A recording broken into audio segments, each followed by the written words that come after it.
membahas tentang penyakit kolbu, mulai dari sombong, dengki, riya. Itu yang inti-inti. Dari situ nanti muncul penyakit. Nanti penyakit ini kalau nyampe di ulama, ulamanya ketipu. Nyampe di ahli ibadahnya takjub. Nyampe di orang yang berharta, karena dia sedikit beramal udah merasa gimana gitu. Maka Imam Ghazali menulis bab khusus judulnya Zammul Ghurur atau Al-Maghrur, ya. Celaan bagi orang-orang yang terpedaya. Ghurur artinya tipu daya, maka maghrur orang yang terpedaya. Kalau di dalam Al-Quran surat Luqman misalnya ada dua tipu daya. Fala taghurrannakumul hayatud dunya. Janganlah kamu tertipu, tersilaukan oleh dunia. Jadi ghur itu secara harfiah itu bisa diartikan tersilaukan.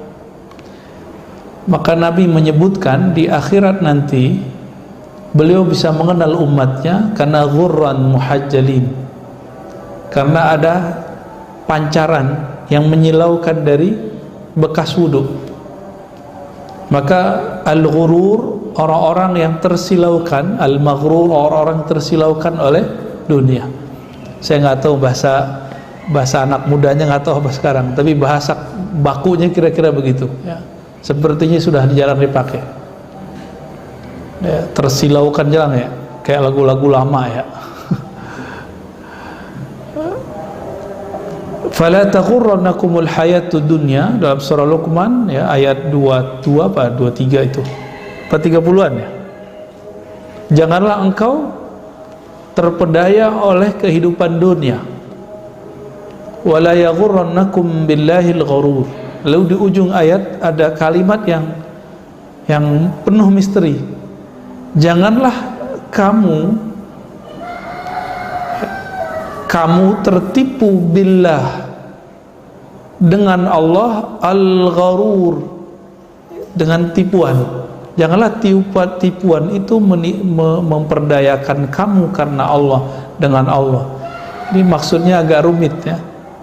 Maka oleh Imam Mujahid itu menjelaskan ini tipuan pada ulama, pada ahli ibadah dan lain sebagainya. Apa maksud dari ghurur? Kata Imam Ghazali, sukunun nafsi ila ma yuwafiqul hawa. Cenderungnya diri kita ila ma yuwafiqul hawa, kepada apa yang sesuai dengan kehendak hawa nafsu. Wa yamilu ilahi tab'u an syubhatin wa khid'atin nasyaitan. Dan ada kecenderungan kepadanya secara tabiat terhadap apa? Syubhat dan khid'ah. Jadi syubhat ini nggak digunakan untuk istilah nge-branding ustadz yang jadi musuh kita. Kan sekarang begitu, ya. Nggak cocok tulis ustadz syubhat, ya, dai syubhat. Nih beliau nih ustadz syubhat ini. Nggak itu. Syubhah itu dari kata syabaha, artinya samar, mirip gitu, agak samar-samar, entah halal entah haram gitu. Kalau di sini entah benar entah salah. Wa khid'ah, dan tipuan minasyaitan, daripada syaitan. Jadi kecenderungan diri kepada dua hal. Pertama, keinginan hawa nafsu. Yang kedua, godaan-godaan, tipuan-tipuan syaitan. Jadi dua. Maka kalau orang bertanya, kok masih ada maksiat bulan puasa? Kan syaitan sudah dibelenggu. Dibelenggu itu dengan lapar. Kalau malamnya makannya dibalas dendam, ya sama aja. Terus siang-siang kok masih ada maksiat? Kenapa? Karena kalaupun syaitan dilemahkan, kita masih punya hawa nafsu yang tersisa.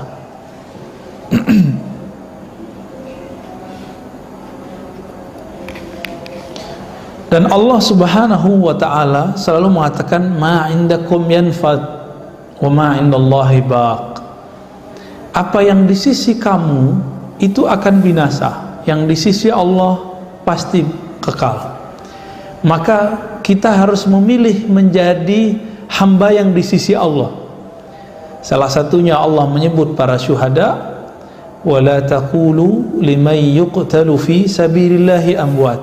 Jangan kamu katakan bahwa orang-orang yang gugur di jalan Allah berjuang syuhada itu mati, hilang.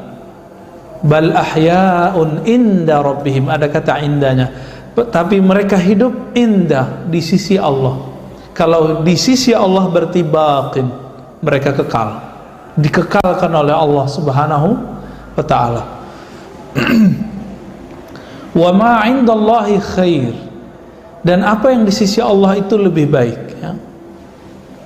Kalau kita yang sering baca surah Al-A'la ayat 17 ya, wal akhiratu khairu wa abqa. Akhirat itu lebih khair, lebih baik, wa abqa, dan lebih kekal. Nanti orang-orang nanya, Allah kan kekal, kok ada yang kekal selain Allah? Iya, selain Allah itu kekal karena dikekalkan di sisinya. Jika tidak, maka dia tidak kekal.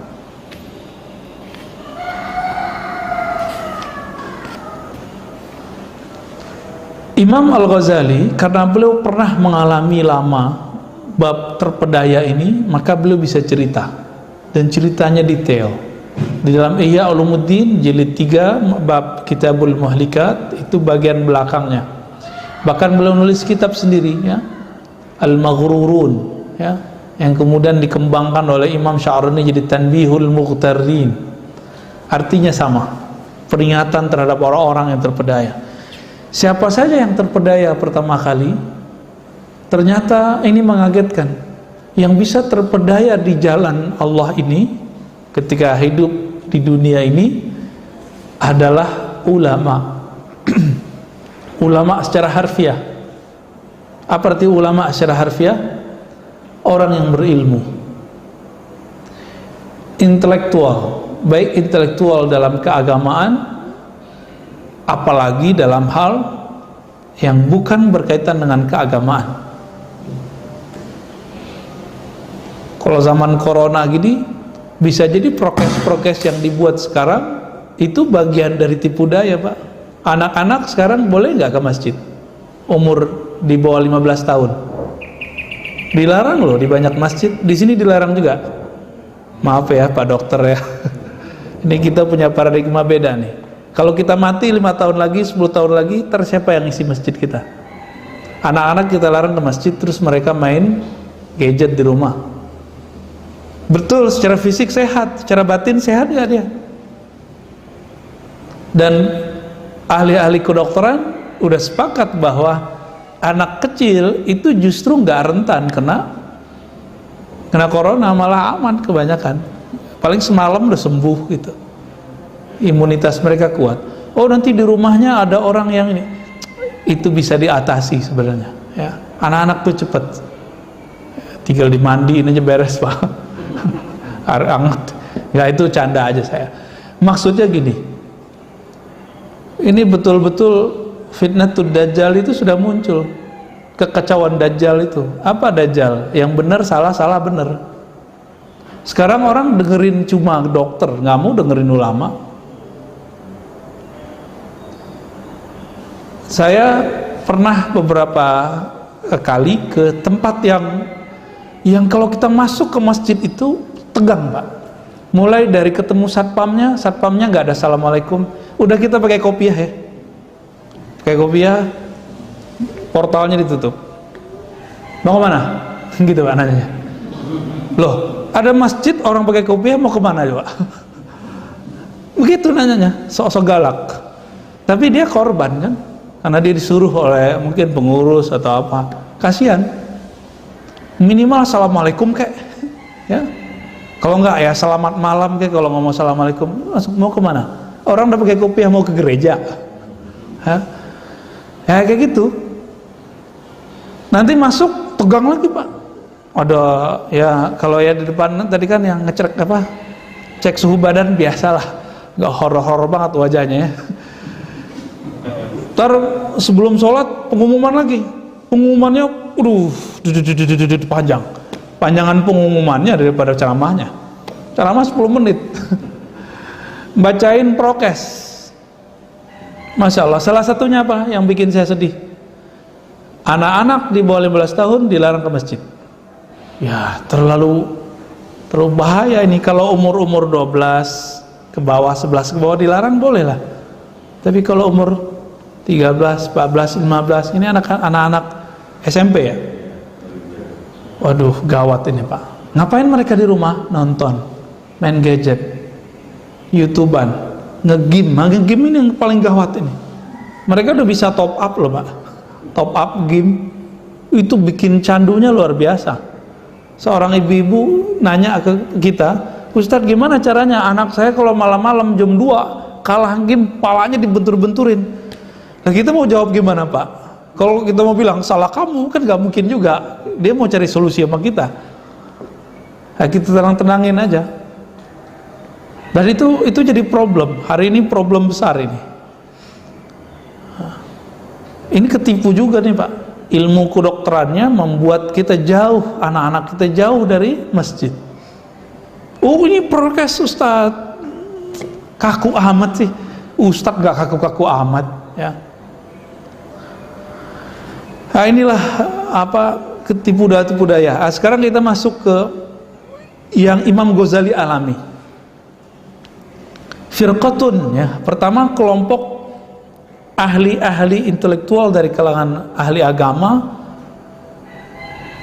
yang mereka sangat menguasai teori-teori hukum, dalil-dalil dan segala macam. Apa kata beliau? Firqatun ahkamul ulum asy-syar'iyyah wal aqliyah wa ahmalu tafaqqud al-jawari wa hifdhaha 'anil ma'asi.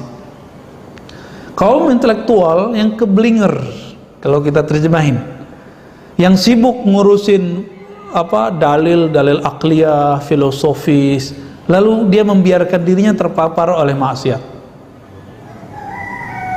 Ada kan kaum intelek? Nah ini yang mungkin disebut liberal itu, ya barangkali ini. Waghtarru bi'ilmihim, mereka tertipu oleh ilmu mereka. Wa zannu annahum indallahi bimakan la yu'adzibu mithlahum. Mereka mengira ilmu mereka membuat mereka naik di sisi Allah, tetapi Imam Ghazali mengatakan waqtarru bi'ilmihim. Jadi ternyata ilmu bisa bikin kita ketipu. Ilmu yang kita punya itu bisa bikin kita ketipu, Pak.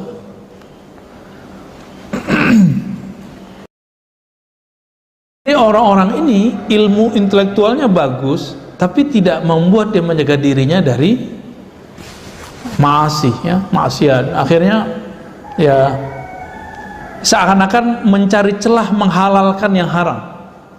Lain ceritanya kalau orang yang terjebak kepada yang haram dan dia mengatakan itu haram, itu nggak ada masalah. Ini seakan-akan mencari pembenaran terhadap maksiat yang dilakukan, dan itu saya nggak bisa contohkan, banyak Pak, banyak. Pernah dengar nggak dulu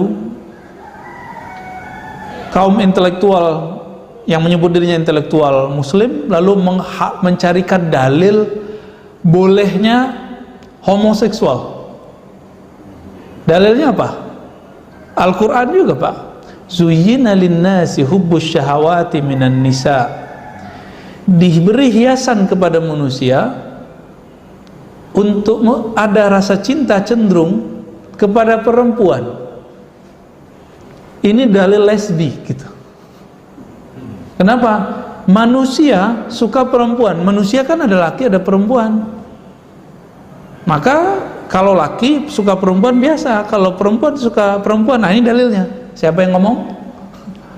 Mereka, kelompok-kelompok yang menggunakan dalil Quran mencari-cari.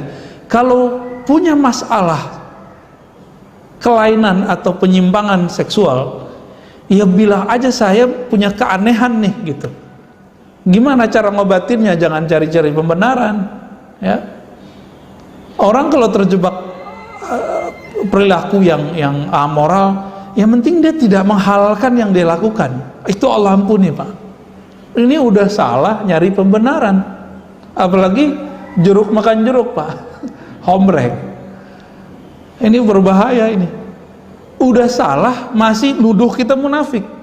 Ternyata kisahnya sama dengan kisah kaum Lut. Kaum Lut itu Apa kata mereka? Itu si Lut sama keluarganya, kecuali bininya, qaumun, gimana kalimatnya? Ya tatahharun, bagaimana? Ya lafaznya kira-kira begitu. Itu kaum sok suci, munafik kalian, gitu. Jadi bahasa-bahasanya begitu. Dan kita baca persis berita ketua asosiasi hombreng-hombreng itu ngomong apa?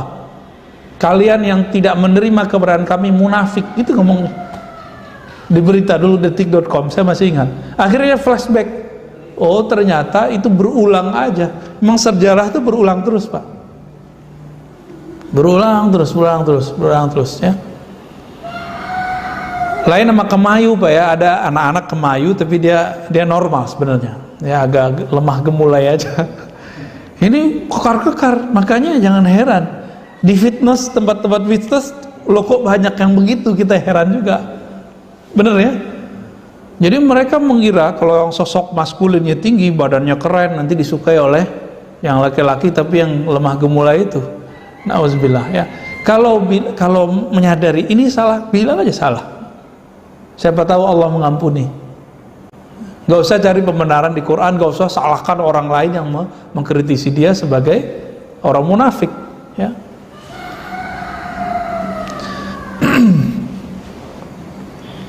Annal ilma innama yuradu li ma'rifatil halal wal haram. Ilmu fiqih tujuannya apa? Mengetahui halal dan haram. Kemudian ilmu agama semua tujuannya adalah mengetahui akhlak yang baik, akhlak yang buruk, perihal yang baik, perihal yang buruk. Tapi orang ini tambah ilmunya ya tambah kebelinger.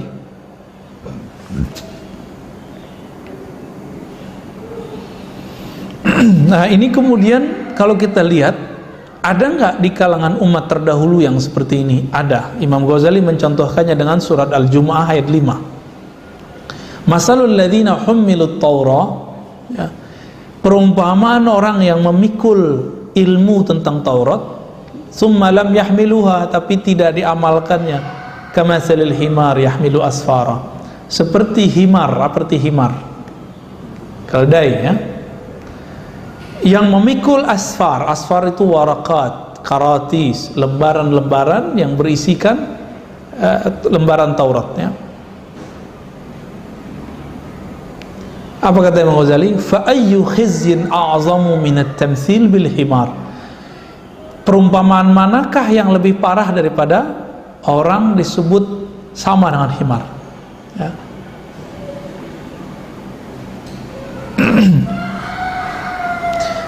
Ini kelompok yang keblinger. Kita sebut tadi apa? Ya, kalau sekarang liberal kali Pak ya. Tapi sekarang imam liberalnya kan udah tobat Pak. Ngaji kitab Ihya tiap hari. Ya, imam liberalnya udah tobat ya. Ditanya dia sama orang,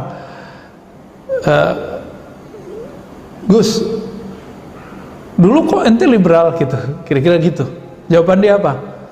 Dia jawab dengan jawaban Imam Ghazali di awal kitab. Jadi di awal kitab ini jadi Ghazalian beneran Pak. Saya nggak tahu ya hati-hatinya, teman. Secara kalam beberapa video beberapa tahun yang lalu saya lihat beliau sudah serius ya. Jadi dia menukil kalam Ibnu Abbas yang menjadi inspirasi perubahan Ghazali. Al ilmu lillah wa ya'bal ilmu illa yakuna lillah. Ilmu itu milik Allah dan ilmu itu enggan kecuali nanti akan membimbing orang yang mempelajarinya kepada Allah. Jadi walaupun orang-orang berilmu ini dia terjebak liberalisme apa segala macam, nanti dia akan terbimbing ke jalan Allah, nggak usah khawatir Pak. Barangkali mertuanya kan kiai hebat ya, tahu ya, kayaknya basirohnya tajam, hatinya tajam, dilihat ini anak bakal berubah kok gitu kalau umurnya panjang. Dan alhamdulillah umurnya masih ada sampai sekarang kan. Dan saya senang juga, bahagia juga ngeliat, wah bener nih Imam Ghazali zaman sekarang muncul lagi nih, udah keblinger kemana-mana balik lagi ya. Ya semoga itu sesuai lahir dan batinnya. Yang penting kalau kelompok intelektual ini salah, selama mereka masih mau murojaah, masih dekat sama guru-guru kiai, itu masih bisa balik, masih bisa balik ya. Tapi jangan nanti samain dengan pemikiran kita Pak. Orang liberal itu kalau tobat itu sisi genitnya masih ada. Coba genitnya beda dengan genit yang dulu gitu. genit berpikirnya ya. Dan kawannya juga ada ya, senior saya di UIN, dulu saya kan ngajar di UIN 7 tahun. Itu senang sekali kalau ngobrol tentang kewalian. Tiap hari dia cerita sama saya tiap hari sekarang hafalin Quran pas sekarang. Ya, saya nggak usah sebut namanya lah.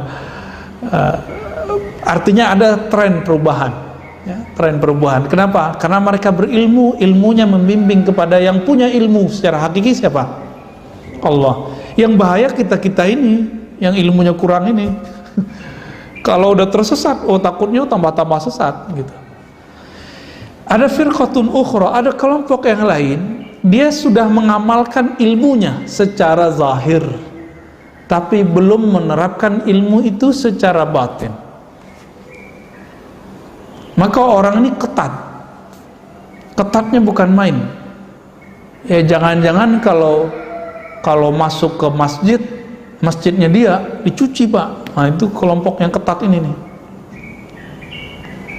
Ada kan kelompok yang begitu? Nah, tapi itu besok kita bahas ahli ibadah ya. Tapi yang sekarang versi ulamanya dulu nih. Di versi ulamanya, wazabu ala ta'at az-zahirah. Mereka sudah istiqomah untuk taat yang zahir. Ini kata kuncinya. Wa tarkul ma'asi, dan mereka meninggalkan maksiat. Illa annahum lam yatafaqqadu qulubahum liyamhu anha as-sifat zamimah. Tapi kalbunya belum diurus. Akhirnya bertambah amalnya, bertambah ilmunya, minal kibri wal hasadi wal riya, bertambah sombongnya, bertambah iri dengkinya, bertambah riyanya. Wa talabul ula ya, wa talabul ulu wa iradatas su lil aqran. Dia menginginkan dia lebih tinggi. Kalau di masjid pengennya lebih tinggi posisinya, pengen dihargain, didengerin kata-katanya ya. Wa iradatus su' lil aqran, pengen orang yang dianggap saingannya hancur ya. Wa nuzara wa talab syuhrah fil bilad wal ibad, doyan nama popularitas. Orang belum terkenal itu pengen terkenal. Orang kalau udah terkenal ada dua, ada yang pengen nggak terkenal tapi nggak mungkin, ada yang tambah gila dengan popularitasnya. Nah, Imam Ghazali ini kan orang yang udah terkenal, mau nggak terkenal nggak bisa, tapi belum bisa berhasil sekali. Zaman dulu belum ada sosmed atau YouTube, Pak. Coba di zaman Imam Ghazali ada YouTube, waduh gawat ya. Beliau khalwat 10 tahun di salah satu menara masjid di Syam. Ketika beliau jauhlah ke masjid-masjid, di masjid tersebut yang diajarkan kitab Imam Ghazali. Qala al-Imam Hujjatul Islam Abu Hamid Muhammad bin Muhammad Al-Ghazali. Orangnya ada di depan, Pak, botak kepalanya. Itu beliau di depan. Dia bengong, lah kitabku dibaca. Ah, itu ujian paling berat bagi Imam Ghazali. Kitab dia diajarkan di beberapa tempat, dia enggak apa salahnya dia bilang, gue lo Ghazali gitu ya. Kan bisa aja, Pak. Tapi dia nggak mau. Ketika dia nggak mau show up di situ, Allah Subhanahu Wa Taala betul-betul selamatkan Imam Al-Ghazali. Apa yang dirasakan Imam Ghazali? Ini terasa nih bagi dokter-dokter di kampus, ustadz-ustadz yang sedang populer, ya. Nanti kalau muncul dokter baru di kampus, oh itu ini saingan nih, dosen baru saingan nih. Ya. Sama, ini dai terkenal, kalau melihat muncul dai baru yang mau naik, itu di dalam hatinya tuh ada gerundel itu, Pak. Ya, ini Imam Ghazali sendiri yang ngomong. Ya, ini pengalaman beliau. Pengalaman beliau ketika muncul orang-orang alim yang baru, itu mau dihabisin biar malu sekalian, biar nggak ambil ini wilayah gua, kira-kira gitu. Ya. Maka muncullah hasad di kalangan bahkan sesama ahlus sunnah. Bisa begitu. Contohnya nih, saya sama Ustadz nih sama-sama mengajarkan ilmu fikih. Apa kata Ustadz? Tad, ente bukan jurusan fikih kan? Ane yang jurusan fikih, ente nggak usah ngajar. aneh aja ngajar fikih, takut jamaah fikihnya diambil. Ini contoh. Bisa kejadian begitu nggak? Atau dia ngomong, Ustadz ngomong ke pengurus, Pak pengurus, ngapain ngundang Ar-Razi? Dia bukan ahli fikih. Ini contohnya, ya. Dia tuh aneh tuh, masa ngomongnya begini, contohnya begitu. Itu akan terjadi, Pak. Imam Ghazali dulu begitu. Ternyata itu sejarah akan berulang terus. Kalau di kampus bahasanya lebih ganas, Pak. Itu dokter tamatan mana tuh? Gitu. Emang dia nulis apa? Waduh, sangar-sangar, Pak, di kampus. Lebih gawat penelanjangan intelektualnya. Ternyata sekarang orang awam juga sama kena. Itu dokter tamatan mana? Belagu amat ngomong begitu. Loh, orang pakai dalil disebut belagu. Terus yang gak belagu gimana? Nanti dokter gak pakai dalil dibilang, dokter apaan ente, abal-abalan, gak tahu dalil. Giliran nyebutin dalil, serba salah sama orang begini. Dia taat, rajin ke masjid. Kalau ke masjid siapa tahu mungkin di soft pertama. Jangan-jangan mau ngambil nyerobot belakang imam. Tapi kalau dia melihat ada orang yang menurut dia nggak sefaham sama dia coba habiskan, dibunuh karakter orang itu. Ini yang disebut Imam Ghazali, ente maghrur, terpedaya. Fahaula zayyanu zawahirahum. Sebelumnya, wa talabus syuhrah fil bilad wal ibad. Karakternya apa? Suka mencari popularitas di kampung-kampung, di negeri-negeri, di pelosok-pelosok, wal ibad, dan di kalangan umat manusia. Sekarang mudah nggak, Pak, untuk cari popularitas? Mudah ya, kemarin kita sudah bahas sedikit ya. Ada IG, Instagram, apalagi, Pak, Facebook. Jadi ustadz sekarang bentar-bentar buka Facebook, bukan buka book. Gimana tuh? Kalau ustadz udah berhenti baca buku, gimana nasib jamaahnya ntar? Ya, jahil ibnu jahil begitu jadinya. Kecuali si ustadz kolbunya sudah kualitas bening seperti para wali, para nabi. Ilmunya nunggu wahyu kalau nabi, nunggu ilham kalau wali, nggak apa-apa, nggak perlu dia baca buku.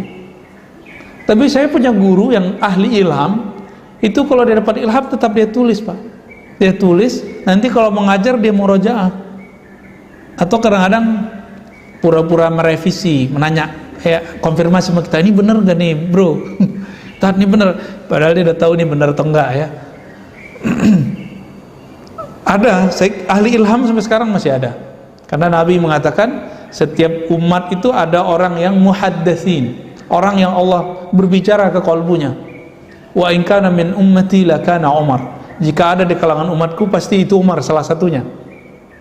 Umar, ya, Abu Bakar masuk, Utsman masuk, Ali masuk. Banyak sahabat-sahabat yang Allah mengilhamkan sesuatu ke kalbunya. Sekarang disebut ilmu laduni. Jadi laduni itu bukan ilmu kebal, ilmu terbang, itu nggak ada urusan sama ilmu-ilmu begitu. Ini dia mengerti ilmu tentang Allah tanpa perlu dia membaca buku. Itulah ilmu Nabi. Nabi mewariskan model-model itu kepada wali-wali versi ini. Nah, kalau kita belum sampai ke level itu, ya kita baca buku, Pak. Baca buku ulama yang dulu kolbunya sebening itu. Itu maksudnya. Kalau ustadz sibuk Facebookan, main IG, Instagraman lebih banyak dari baca bukunya, kan gawat. Tapi boleh nggak main Facebook? Kan boleh. Tapi berbandinglah, baca bukunya, ya, baca kitabnya, diskusinya berbanding. Saya untuk mengakali itu gimana, Pak? Maka ngajar itu harus ada kitab yang saya lihat, walaupun cuma baca bagian depan-depannya itu udah kebayang sampai ke belakangnya. Jadi semi-semi murajaah. Ya mohon maaf kalau ngajinya jadi model begini. Ya harus ada kitab, bukan sok pinter, bukan. Ini saya karena merasa bodoh maka saya pakai kitab. Kalau saya pinter mah nggak usah pakai kitab, Pak. Cukup dari pikiran saya aja, ya. Ini untuk menjaga supaya saya nggak tergelincir itu sebenarnya, dan biar nggak ngomong muter-muter atau mengulangi apa yang dulu sudah saya katakan atau membahas tema yang sudah dibahas oleh ustadz yang lain. Maka kita pakai kitab. Saya punya mimpi jamaah itu juga pinter seperti pinternya santri. Bedanya kalau santri pinternya bisa baca kitab plus makna, minimal bapak ibu ini bisa maknanya, idenya dapat gitu. Kan sama aja yang kita ajarkan di sini sama di pesantren sama pak. Bedanya kalau di pesantren nahu sorofnya, gramatikalnya kita beresin bener-bener. Nah, cuma hati-hati juga. Nah, kita loncat dikit. Di bagian belakang sini juga ada orang-orang yang tertipu di gramatikal. Maka ada orang kiai yang ngajar Ihya Ulumuddin, ngajar hikam, itu sibuk sama grammarnya. Ini subjek, predikat, objek, ini bacanya begini, dibaca, akhirnya maknanya hilang. Sibuknya di mana?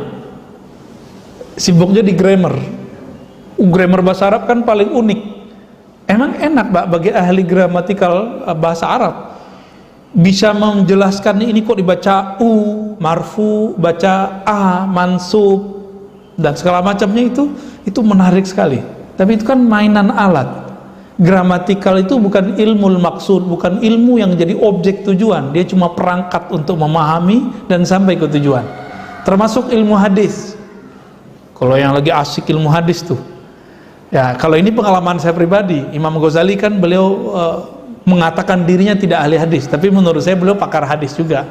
Cuma tidak semudah akses hari ini. Di waktu kita dulu lagi gemar-gemar mempelajari hadis Sahih Bukhari, Muslim, Abu Daud, Tirmizi, Nasai, Ibnu Majah, lalu tiap hari kita punya aplikasi juga Pak. Itu kayaknya semua orang mau saya lawan tuh hadisnya. Ya, semua kiai, semua ustadz. Jadi kalau dia khutbah yang saya tunggu dia salah membaca hadis. Ini saya pribadi loh Pak ya. Kalau dia sudah benar menyebutkan hadis, yang saya tunggu dia menyebutkan sumber hadis. Kalau dia nggak menyebutkan sumber hadis, maka saya cecar, itu hadis dari mana? Kalau dia sudah menyebutkan, saya tunggu dia mengatakan ini sahih atau tidak sahih. Nanti kita cecar lagi, ente kalau nggak ngerti sahih nggak sahih jangan ngomong di sini. Emang begitu? Kan nggak juga.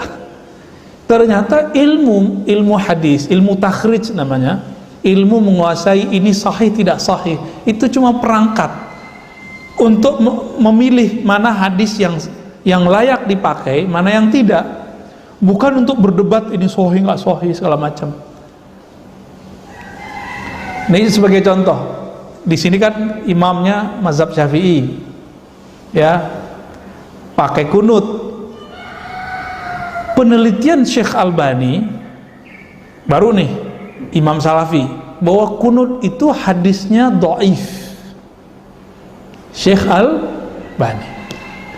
Albani meninggal 1999. Jadi sebelum tahun 2000, ya hitung aja Pak ininya hijriahnya.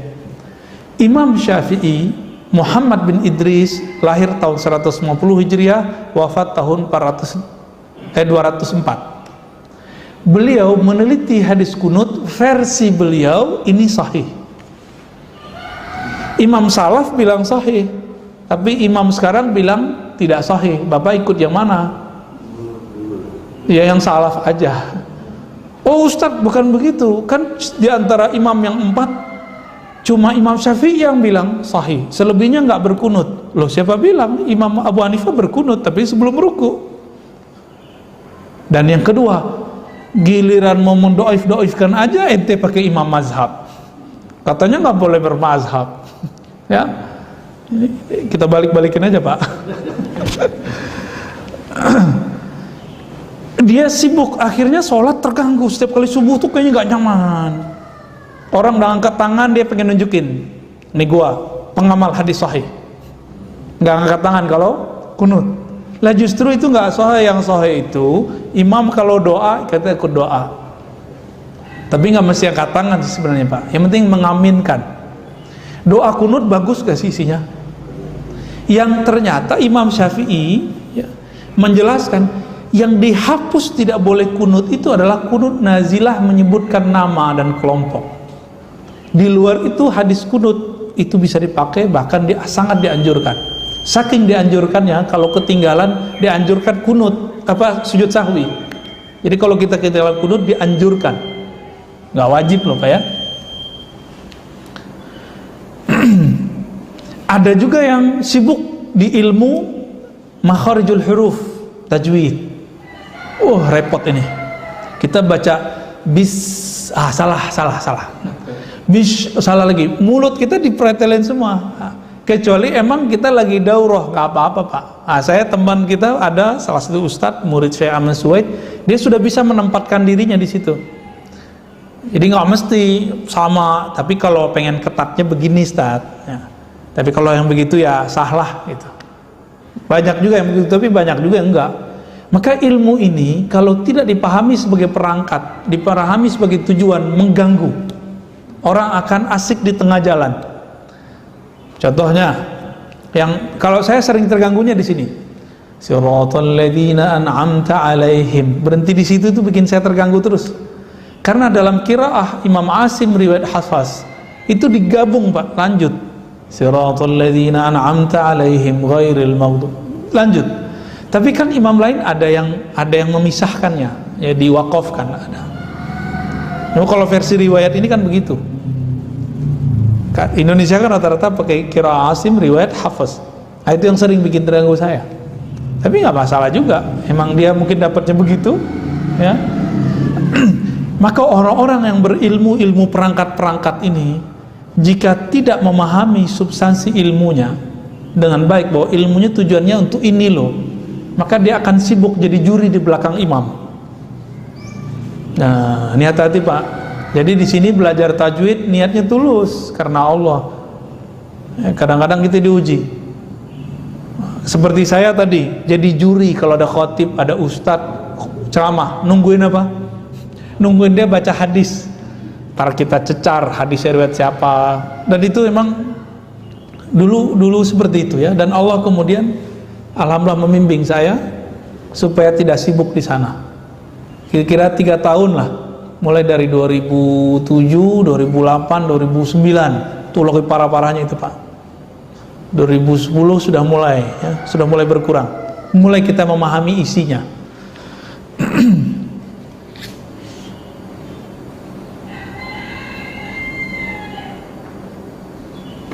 Nah, di sini juga ada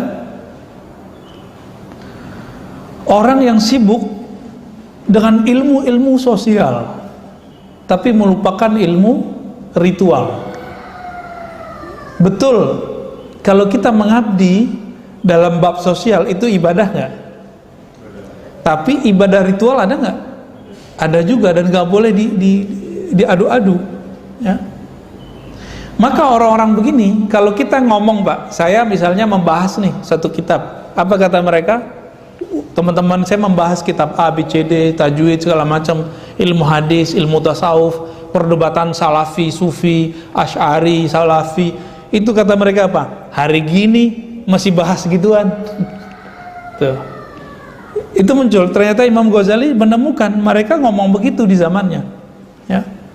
Wa rubba ta'ana fil muhadditsin. Maka mereka akan mencoba mencaci atau melemahkan, meremehkan ahli hadis. Ahli hadis ini kan ahli riwayat kuno Pak. Ahli hadis itu kajiannya apa? Dari fulan, dari Nabi. Jadi ngecek ilmu ini ada sumbernya nggak? Cari referensi aja kerjaannya. Sama orang-orang yang begini, hari gini masih ada aja orang kayak ente gitu. Kita nih, saya selama dalam sebulan itu ada satu majelis khusus mempertahankan akidah Ahlussunnah, fikih Ahlussunnah, tasawuf Ahlussunnah dari serangan orang-orang yang membidahkannya, membedah kitab Syahal Jum'ah. Masih ada yang ngomong Pak mas saya, wah ente hari gini masih bahas gitu-gituan. Iya, bagi dia yang pinter sih nggak ada masalah. Bagi kita yang nggak pinter gimana? Dia pinter baca kitab, kita kan semua nggak jago baca kitab. Nah, apakah kita harus dengerin setiap komentar orang? Enggak. Hati-hati Pak ya. Jangan semua komentar itu dimasukin ke hati. Kita kan paling tahu apa yang terbaik buat kita dan orang-orang sekitar kita. Kalau semua orang mikir kayak dia, habis Pak kita. Jamaah kita bisa, masjid kita bisa hilang. Jamaah bisa kena racun semua. Racun ekstremis ya.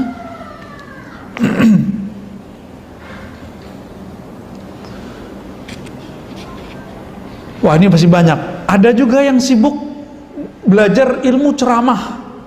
Ishtaghallu bil wa'zi wat tazkir wa takallum fi akhlaqin nafs wa zuhud wal ikhlas wa hum maghrurun, ya. Ada yang sibuk belajar ilmu motivasi. Belum kaya jadi motivator orang kaya, gimana Pak? Belum jadi ulama jadi motivator ulama. Belum jadi ahli kolbu jadi motivator ahli kolbu. Yang paling lucu, ada motivator sekarang bagus nih, kiblatnya mulai bagus, mengajarkan Asmaul Husna dalam trainingnya. Cuma kan dia belum pernah melakukan latihan zikir Asmaul Husna seperti Imam Ghazali.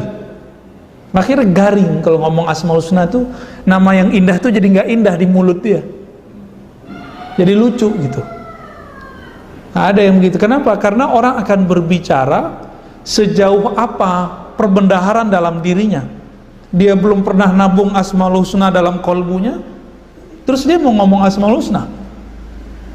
Nah, ini banyak nih sekarang, ya, kita lihat ya, demam, tapi ya nggak apa-apalah ya, daripada di demam-demam yang lain, mending demam Asmaul Husna. Nanti Allah pasti akan membimbing mereka ketemu pakar Asmaul Husna. Imam Ghazali kan sudah hafal Pak Asmaul Husna, sudah ngerti maknanya, tapi beliau belum masuk nama itu ke dalam kolbunya. Kan kolbu mahallul asma, tempat nama-nama. Jadi Nabi Adam itu ketika diajarkan nama-nama oleh Allah, itu kolbunya dipenuhi oleh asma. Itulah yang diajarkan ke malaikat. Maka Adam adalah guru pertama di kalangan manusia mengajari malaikat. Ya Adamu ambihum bi asmahim. Hei Adam, kasih tahu tuh mereka. Kalau bahasa kita, mau ajarin mereka tuh para malaikat. Lebih tinggi manusia atau malaikat Pak sebenarnya? Manusia yang mana? Manusia yang di kolbunya ada nama Allah. Jadi ini pesan untuk diri saya sendiri dan kita semua, terutama para dai, para pendakwah, para motivator keagamaan. Kalau ingin memotivasi orang, ya, penuhi dulu kolbunya dengan nama Allah. Orang kaya nggak perlu latihan bab motivasi, bab jadi orator, jadi motivator. Cukup dia kaya, kata-katanya akan didengar orang, benar nggak? Sama orang alim itu nggak usah belajar cara ngomong ceramah, nanti dia bisa sendiri Pak. Karena ilmu itu kalau udah penuh di kolbunya akan meluap di mulutnya. Dan kalau meluap itu kata-katanya akan tertata aja gitu. Tapi di dalam kosong, kita mau gaya-gayaan nih, nggak akan tertata rapi. Maka penuhi saja di dalam kolbu dengan ilmu, dengan zikir, dengan riyadhah, latihan-latihan akan muncul. Jadi ya saya mohon maaf, saya nggak pernah latihan motivasi apa menjadi motivator, latihan ceramah masa kecil. Karena dulu waktu kecil teman-teman pada ikut, dulu namanya dai cilik, ada namanya kamci, apalah namanya dulu ya, macam-macam Pak, dai cilik. Dan betul, kawan-kawan saya semua bisa ceramah Pak, saya doang nggak bisa ceramah. Waktu itu bayar, bapak saya nggak bisa bayar. Tapi yang kedua, saya nggak berani di depan, makanya saya nggak mau dibayarin juga saya nggak mau ke depan, nggak mau ikut. Nggak kebayang sekarang ternyata kita ngajar mulu kerjaannya tiap hari, ya, ngajar di kampus lah, ngajar di masjid lah, ngajar di rumah lah, ngajar terus. Ya kalau di rumah kan orang datang. Tapi kalau sama anak istri saya juga nggak ceramah Pak, saya yang diceramain malah ya.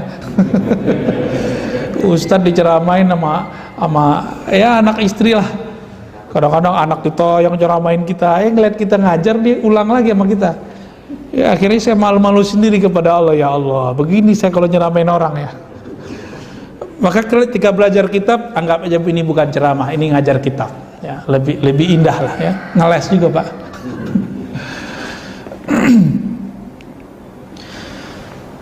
Jadi penuhi kolbumu dengan ilmu, penuhi kolbumu dengan nama Allah, maka nanti lidahmu akan lancar berbicara mengenai Allah, mengenai ilmu. Jadi nggak usah belajar latihan ini, latihan itu, nanti mengalir sendiri Pak, insya Allah mengalir sendiri. Untuk apa retorika bagus jika isinya kosong? Ya, untuk apa retorika dahsyat? Bismillahirrahmanirrahim, Alhamdulillahirabbil alamin. Untuk apa ngomong begitu? Kalau kemudian isinya kosong, cuma main-mainan di sini, di mulut, di suara yang bagus, Apakah Rasulullah dulu belajar retorika? Kan enggak. Rasulullah itu dipenuhi kolbunya dengan asma, dengan sifat Allah, dengan Al-Quran wahyu Allah. Ketika beliau diperintahkan berdakwah, baru beliau berdakwah. Ya, kalau kita sekarang guru kita ijazahin kita, aku ijazahkan engkau, baru kita ngajar Pak. Kalau enggak berani juga kita ngajar. Nah ini kalau zaman sekarang ada musibah yang saya sebut kemarin, branding. Jadi ustadz-ustadz itu sekarang mulai membranding dirinya dengan penampilan zahir. Tolong jangan sibuk di situ. Misalnya ustadz serbanan, kemana-mana harus pakai serban, kan nyiksa diri namanya tuh. Masa ntar ke mall harus pakai sorban Pak. Ustadz apa lagi? Macam-macam lah. Sekarang banyak branding gitu. Biar disebut ahli ceramah, ahli ustadz. Ya, dulu kan kalau di Depok nih ada macam-macam namanya Pak dulu. Ustadz ini ada kumpulannya apa gitu ya. Saya nggak tahu namanya, pernah dikabarin teman-teman. Muncul sosok seperti Ustadz Adi Hidayat, Ustadz Abdul Somad. Itu habis tuh pamornya yang tadi itu. Kenapa? Coba, Ustadz Abdul Somad kan nggak pakai retorika yang macam-macam, ala dia aja kan, nggak mesti bahasanya nyablak kayak orang Betawi, nyablak kayak orang kampung dia aja. Tapi karena dia berbicara dengan dalil, itu berefek kepada orang. Ini yang orang cari. Ya, ketika umat Islam Ahlus Sunnah digeber, ya, dicaci maki, direndahkan, dibidah-bidahkan oleh satu kelompok, mereka didatang untuk menyajikan dalil, mempertahankan diri di kalangan Ahlus Sunnah. Ini yang dicari. Dulu zaman-zaman habis Krismon ya, yang dibutuhkan gimana biar hati ini tenang, maka muncullah ustadz kayak Ustadz Arifin kan, biar hati nangis, tersentuh. Tapi kan berkembang terus Pak, zaman berubah, ada masanya ya. Ada orang yang tertipu, orang-orang alim berilmu, bahkan ahli ibadah, yang tertipu lalu tinggal di Haramain Mekah Madinah. Ini zaman dulu sering. Biar nanti kalau sudah terjun ke masyarakat pulang kampung, di belakangnya boleh disebut Al-Mujawir bi Makkah sab'a sanawat, yang pernah tinggal di Mekah 7 tahun. Kalau ini dulu Pak, dulu. Kalau sekarang nyebut kampus. Oh, tamatan apa nih? Madinah. S1, S2, S3 Madinah misalnya, atau LC Madinah. LC Ciputan gak laku Pak. Apalagi nih Cinere, wah gak laku ya, kere udah. Tapi Bapak tunggu aja, orang kan nggak nyari gelar, nggak nyari brand, ini tamatan itu. Orang yang dicari apa? Orang yang ngaji di Madinah, ngaji di Jombang, ngaji di Surabaya, ngaji di Jakarta, ngaji di mana lagi? Di Palembang. Itu lebih baik daripada kalau ke Mesir main futsal gitu. Pergi ke Mesir, pulang-pulang mengharamkan ziarah kubur, di sono dia ziarah ke Raja Fir'aun. Fakta ini Pak, ini fakta semua. Ya. Kita kaget-kaget, pulang-pulang dia mengharamkan ziarah kubur. Tapi di sana ada fotonya dulu, dia ziarah ke wali setan Firaun. Wali Allah dilarang sama dia. Ini kejadian yang menggelikan lah menurut saya.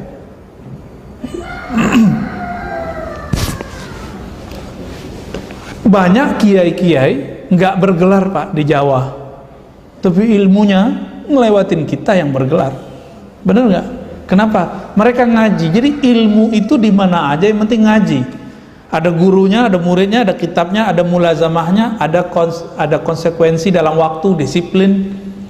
Itu jadi mau di mana aja diduduk. Maka muncullah sosok kayak Gus Baha, benar nggak? Ya, ngelewatin orang tamatan mana? Ya? Profesor doktor aja bingung sama dia, kok dia bisa ngomong begitu. Mau apalagi yang mau kita sibukkan? Mau masih sibuk dengan branding itu?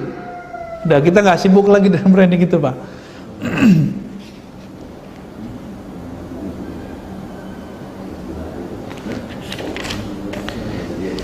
Wah, ini masih banyak nih contohnya beliau. Saya rasa cukup dulu ya. Jadi intinya Bapak Saudara makan Allah, al-maghrurun ini, orang yang tertipu ini, dia punya penyakit yang kita bahas kemarin, ujub, ria, takjub ke dirinya, ria, kibir, sombong. Nah, ini bibit di kolbu, masuk ke dalam kolbu. Bertambah ilmu, bibit itu tumbuh. Bertambah ketaatan, riaknya tambah tumbuh. Begitulah terus, tambah banyak amal, tambah sombong. Tambah banyak pengikut, tambah sombong. Begitu terus. Dan fitnah bagi para ustadz, ujian yang paling besar para ustadz dua aja, ilmunya, popularitas atau pengikutnya. Itu yang paling berat. Ya, semoga kita selamat dari itu. Amin ya rabbal alamin. Ya. Ada yang mau ditanyain, Pak? Udah 6:04 nih. Tapi jam saya yang lelet. Ya. Gimana? Kenapa? Cara membersihkan sombong, ria, itu dia terlihat nggak? Nggak kelihatan kan? Ujub nggak kelihatan.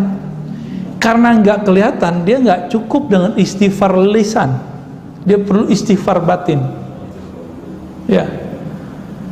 Kan ada ungkapan likulli syai'in thiqala wa thiqalatul qalbi zikrullah. Setiap sesuatu ada pembersihnya, pembersih kolbu zikrullah. Ya, kharur rizq ma yakfi. Ini asar semua ya. Asarnya sahih. Sebaik-baik rezeki yang cukup. Wa khairudz dzikr al khafi. Sebaik-baik zikir yang khafi. Karena itu yang menyembuhkan bibit-bibit penyakit yang ada di dalam kolbu. Jadi wajib, menurut saya ini wajib belajar zikir khafi, zikir kolbu itu wajib. Dalilnya di Quran surat Al-A'raf ayat 205, wazkur rabbaka fi nafsik. Sebut nama Rabbmu di dalam dirimu. Nah, inilah zikir khafi, nggak bersuara, lidah nggak berkalam, mata pun tidak dibuka. Dia sibuk membersihkan, ngebom, membabat habis itu. Kalau nggak pakai ini, nggak akan ada caranya. Ibarat dokter, ini penyakit dalam harus dibedah nggak? Pembedahannya pakai zikir khafi. Nggak pikir bisa pakai obat luar, Pak. Nggak bisa. Itu sebabnya oleh kalangan thariqat tertentu seperti Naqsyabandiyah, Qadiriyah, Syadziliyah, Idrisiyah, ya, itu mereka punya semacam dosis berapa zikir dibaca di kolbu. Itu dosis, lagi ngobatin kolbu itu. Ama orang yang nggak paham terus tertipu oleh dalil, padahal dalil maksudnya bukan membatasi, bukan juga melarang menyebutkan angka, dia kemudian membid'ahkan angka-angka itu. Padahal sahabat Nabi ada yang berzikir dengan angka, bahkan Nabi juga mencontohkan dengan angka 33, 34, 70, 100. Lalu Nabi mengatakan di hari kiamat tidak ada yang afdol dari dia kecuali orang yang aksar minhu, yang berzikir lebih banyak daripada dia. Ada di Sahih Bukhari ya, tentang zikir la ilaha illallah wa la syarikalah. Jadi obatnya mesti di zikir khafi. Nabi, coba Pak, apa rahasianya beliau berkhalwat di Gua Hira? Kan gak kelihatan sama orang. Itu zikir ruhnya lebih tinggi lagi dari zikir kolbu. Nah, itu rahasia beliau itu ya. Barangkali nanti kalau imam akhir zamannya keluar, baru tuh zikir itu diajarin, Pak. Zikir apa sih di kolbu Nabi? Apa di ruhnya Nabi?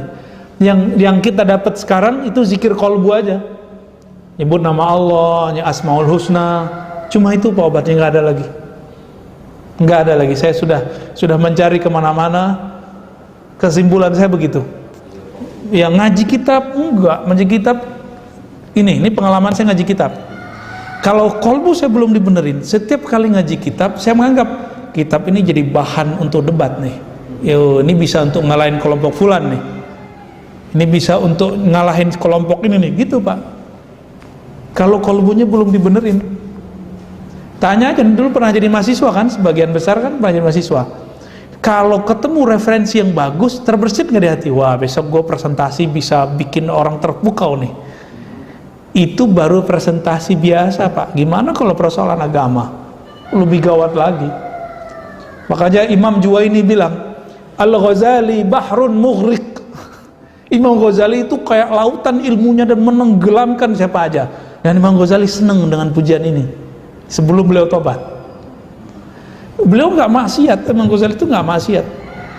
Dia dosanya yang dia rasakan cuma dosa kalbu. Kok ya Ghazali ini aman dia nggak minum tua, dia nggak nakal, nggak narkobaan kayak gitu sekarang ya. Dia persoalannya apa? Dia merasa kayaknya ada yang nggak beres di hati saya ini. Semua gelar udah dapat, semua kekayaan udah dapat, pasangan yang cantik udah dapat, popularitas udah dapat, murid banyak udah dapat, di kampus udah punya, apalagi? Dia kesepian, Pak. Orang kan semakin ke atas semakin kesepian. Di tengah kesepian itu, ruhnya meminta, membimbing, harus cari. Lah dia temannya Allah, ahlullah ya. Ini yang disebut rijalun la tulihim tijaratu wala bai'un an dzikrillah. Ya, orang-orang yang mereka enggak sepi kalbunya dari mengingat Allah. Ada yang ditanya Ustaz? Cukup. Mazhab fikih Imam Ghazali, mazhab Syafi'i. Beliau nulis kitab banyak sekali, yang paling terkenal itu Al-Wajiz. Imam Nawawi terinspirasi oleh kitab Wajiz, tebal Pak segini. Wajiz itu artinya kesimpulan padat. Kesimpulan itu segini. Diringkas oleh Imam Nawawi ya, baru agak tipisan dikit. Minhaj namanya. Itu pengembangan berikutnya. Dalam bab akidah beliau akidahnya Asy'ariyah, Ahlus Sunnah wal Jamaah. Maka pembukaan Ihya Ulumuddin kita belum pernah bahas ya Ustaz ya. Akidah Imam Ghazali. Mungkin nanti pas penutupan saya bahas akidah Imam Ghazali deh, atau kita buat pertemuan sendiri ya. Ini kan minggu terakhir ya kita kajian ya. Nah, mungkin kita buat nanti di luar Ramadan akidah Imam Ghazali, biar nanti akidah kita nyambung sama dia. Insya Allah kalau Allah berkenan kita ijazahkan silsilahnya biar nyambung. Wah, ini anak cucunya Ghazali secara akidah, kira-kira gitu. Terus tasawufnya beliau mengikuti Imam Abu Ali Al-Farmadi. Imam Abu Ali Al-Farmadi ini nanti terhubung ke Imam Kushairi, terhubung ke Imam Kharqani, terhubung ke Imam Abu Yazid Bustami dan Imam Junaid. Jadi Imam Ghazali ini beliaulah yang mematenkan prinsip-prinsip tasawuf, tazkiyatun nafs kata orang yang takut dengan nama tasawuf. Prinsip ini relevan dipakai oleh thariqat mana saja. Bahkan kitab Ihya Ulumuddin ini yang menjadi prinsip ajaran tasawuf itu kemudian diringkas oleh dua tren kelompok. Pertama kelompok sufi tarekat. Imam Abdul Qadir Jailani, Syekh Abdul Qadir itu meringkas. Ada ringkas apa dia? Mukhtasar Ihya. Bahkan kitab Ghunyah itu diambil dari Ihya Ulumuddin.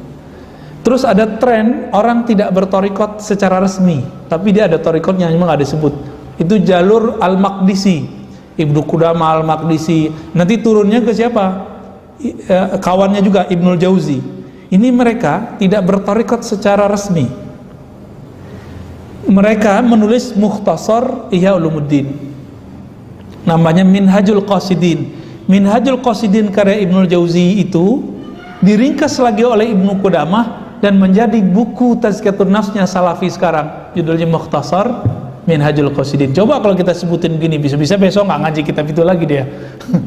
Tapi saya harap tetap ngaji aja, jangan cuma karena nama-nama begini kita kemudian menentang suatu kitab ya. Nah, itu dia.